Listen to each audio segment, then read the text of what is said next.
Hello everyone.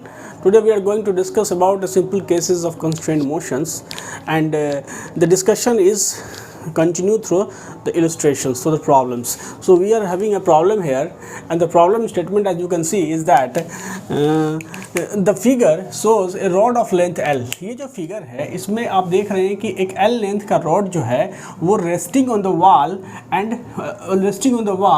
The floor. ये जो wall है इस वॉल के सहारे, ठीक है, और इस फ्लोर के सहारे ये रॉड जो है सो रखा हुआ है अब इनिशियली, ठीक है. Now it's lower end A is pulled towards left. ये जो इंड है, लोअर इंड है, इसको लेफ्ट की ओर हम यू वेलोसिटी से पुल करते हैं with a constant velocity u. As a result of this end B, ये जो इंड है इस रॉड का, ये क्या होता है, starts moving down along the wall. तो ये इंड जो है सो नीचे की ओर मूवमेंट स्टार्ट कर देता है. सवाल पूछा जा रहा है कि find the velocity with which the other end moves downward. मतलब अगर आपने इसको यू वेलोसिटी से इधर की ओर पुल किया तो ये दूसरा इंड जो बी इंड है, यहाँ बी पॉइंट है, वो नीचे की ओर किस वेलोसिटी से मूव करेगा, ये रिलेशन आपको निकालना है. So this is what you call a constant relations, कि आपको इस इंड की वेलोसिटी दे रखी है, आपसे पूछी जा रही है कि ये इंड की वेलोसिटी क्या होगी, ठीक है.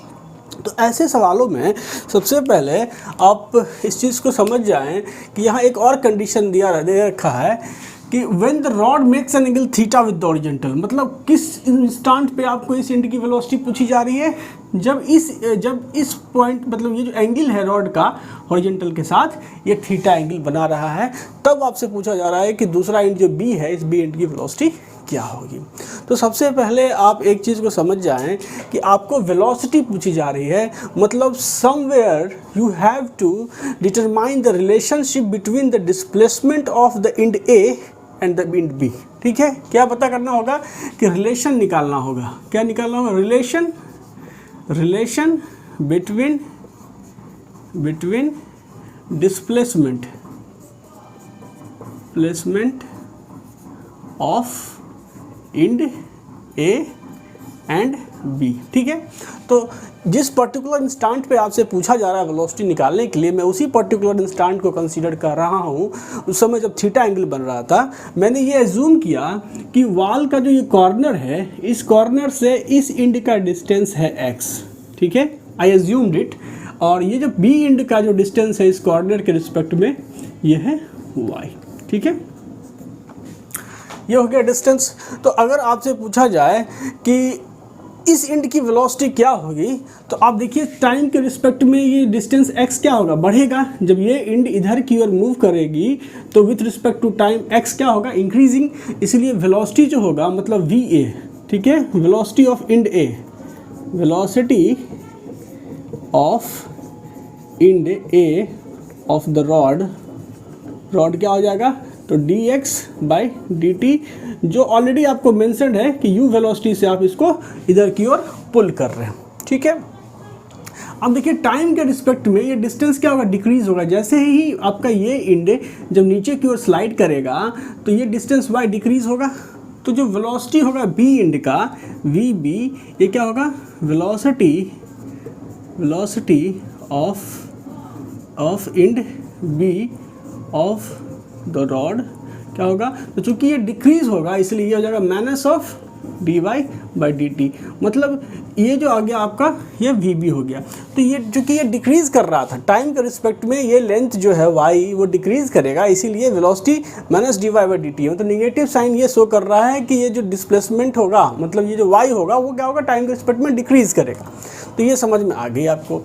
अब मुझे क्या करना है, x और y में एक रिलेशंस को इस्टेब्लिश करना है. ठीक है, तो आपको पता है कि इसका लेंथ l है. आप लिख सकते हो कि क्या चीज़ की length l is equal to, मतलब हाइपोटेनस हो गया l equal to x square, l square is equal to x square plus y square. और ये जो लेंथ होगा रॉड का वो क्या होगा, तो कांस्टेंट होगा. ठीक है, जब ये लेंथ कांस्टेंट होगा, अब आप इसको डिफ्रेंशिएट करो टाइम के रिस्पेक्ट में, तो क्या हो जाएगा, डी एक्स स्क्वायर, भाई यहाँ पर आप टाइम के रिस्पेक्ट में डिफ्रेंशिएट कर रहे हैं, और डी वाई स्क्वायर यहाँ पे dt, this is equal to constant, तो ये क्या हो जाएगा, 0. ठीक है, अब समझिए कि इसको आप ऐसा डिफ्रेंशिएट करिए, d x square by d x into d x by d t plus d y square by d y into d y by d t is equal to zero. Simple kinematics का जो हम लोग concept पढ़े थे, हमने क्या किया कि टाइम के रिस्पेक्ट में था तो हमने एक्स के रिस्पेक्ट में कर दिया। तो अगर आप चाहेंगे तो इसको काटेंगे तो d x square by d t ही हो जाएगा। अब देखिए जब आप d x square by d x करेंगे तो इसकी वैल्यू क्या आएगी, इसकी वैल्यू आएगी आपको ट्वाइस ऑफ एक्स, इसकी क्या आएगी ट्वाइस ऑफ वाई। तो कहीं ना कहीं जब आप लिखेंगे तो ये हो जाएगा ट्वाइस ऑफ वाई, यहाँ पे तो ट्वाइस ऑफ वाई नहीं ट्वाइस ऑफ एक्स करिए, twice of x d x by d t plus twice of y d y by d t is equal to zero.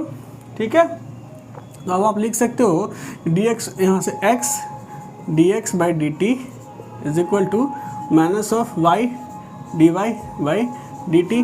तो आप देखेंगे कैसे इसकी यू जो वेलोसिटी यहाँ वी ए की वेलोसिटी है D x by d t, तो आप लिख सकते हो एक्स इंटू यहाँ पे ये velocity of the end A and this is equal to minus y नहीं इसी वाई और minus d y by d t क्या है तो velocity of end B v B.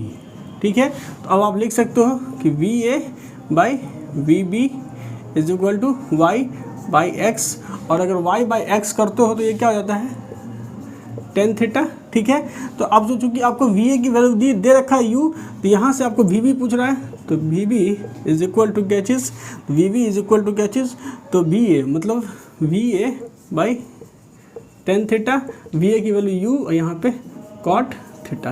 तो कहीं ना कहीं आपने निकाल दिया कि इस बी पॉइंट की वेलोसिटी क्या हो जाएगी, तो जो यू वेलोसिटी है और साथ में कॉट थीटा।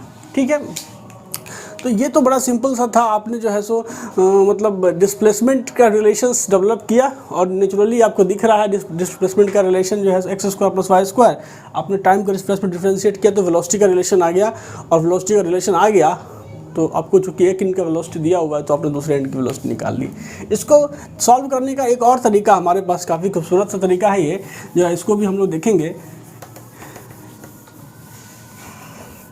अगर देखा जाए, अगर आप देखें तो रॉड के में हर पॉइंट का जो डिस्टेंस है एक दूसरे के रिलेटिव हमेशा कांस्टेंट रहने वाला है। रॉड एक रिजिड बॉडी है, तो अगर आपके पास इस पॉइंट की वेलोसिटी यहाँ पे यू दे रखा है, ठीक है यू दे रखा है ओके, तो और इस पॉइंट की वेलोसिटी मान लीजिए वी बी नीचे है, ठीक है वी बी इस पॉइंट की वेलोसिटी नीचे है, तो आपको पता है कि टाइम के रिस्पेक्ट में इन दोनों पॉइंट की जो इन दोनों पॉइंट का जो सेपरेशंस है वो चेंज नहीं होने वाला है। क्या चीज़, separation as the rod is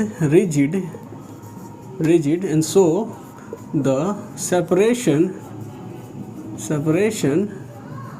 between point A and B of rod will separation between A and B of the rod along the length, इस चीज़ को याद रखिए, लेंथ के along जो सेपरेशन होगा along the length will be constant। तो अगर इनके बीच का सेपरेशन कांस्टेंट होगा along the length, तो इनका जो रिलेटिव वेलोसिटी होगा along the length वो क्या होगा, ज़ीरो होगा। And so the relative velocity of point A with respect to point B of the rod along the length of rod